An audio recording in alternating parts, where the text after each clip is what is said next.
I'm Star Bowen. I'm the pastor of the First United Methodist Church in Gordon.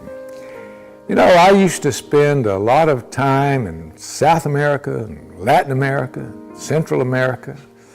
And when I was there, I wondered, what did the churches look like back at home? Because sometimes, I'd be called to work in a church that maybe didn't have anything but 4 telephone poles and a roof. And sometimes we built churches.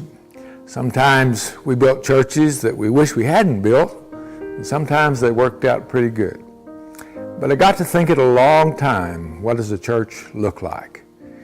Well, eventually the Lord led me to be involved in a church that looks like a church, at least from the outside.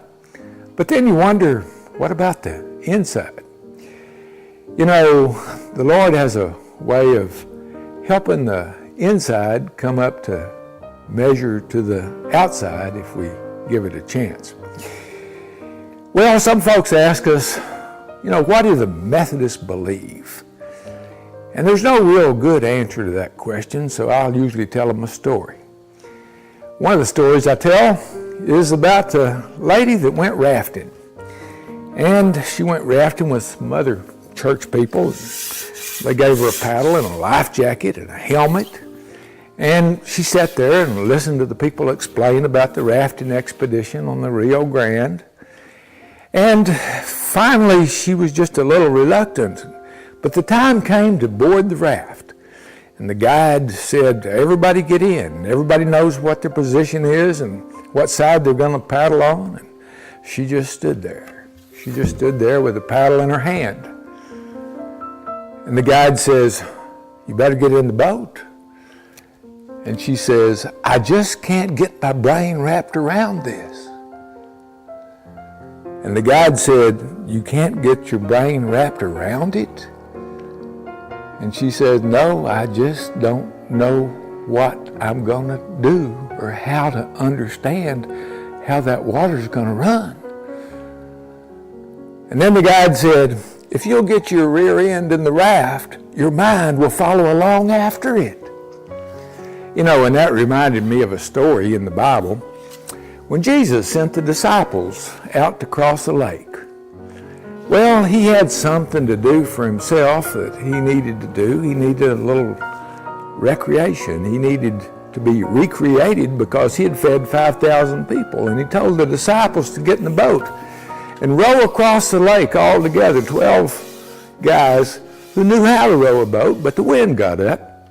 And they weren't making very much headway. And then somewhere along there, one guy whose name was Peter thought he saw Jesus out there on the water. And he said, Jesus, if it's you, let me come to you. And I guess Jesus beckoned and told him to come ahead. And Peter got out of the boat and he started walking on the water. But he didn't get very far.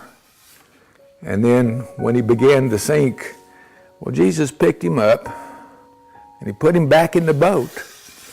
And the wind died down. And Jesus got in the boat with him.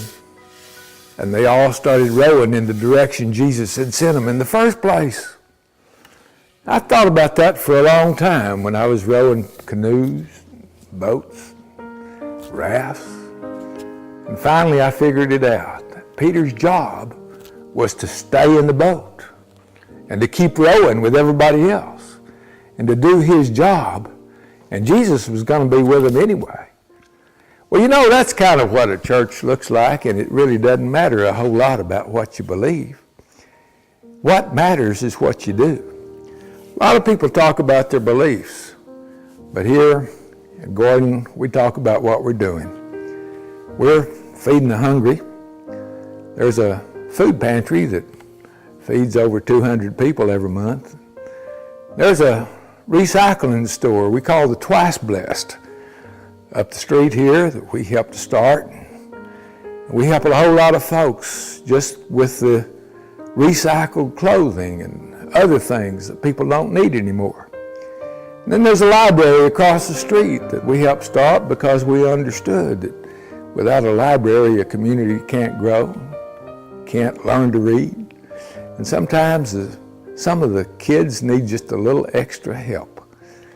And then we have our missions and our missionaries. And then we have the folks that can't get around anywhere. And we have a group of people, some of them retired nurses, some of them retired healthcare workers, and they get together and they figure out who's a shut-in or who's needing groceries or who's needing medicine, and they organize themselves to go and get the medicine or the food or whatever they need.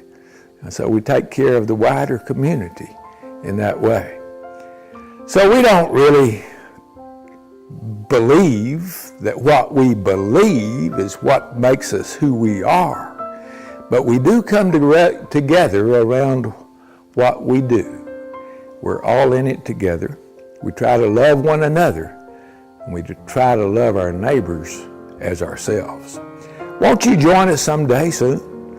Be with us as we try to figure out how we row with the current that the Lord gives us, and each one with his own paddle.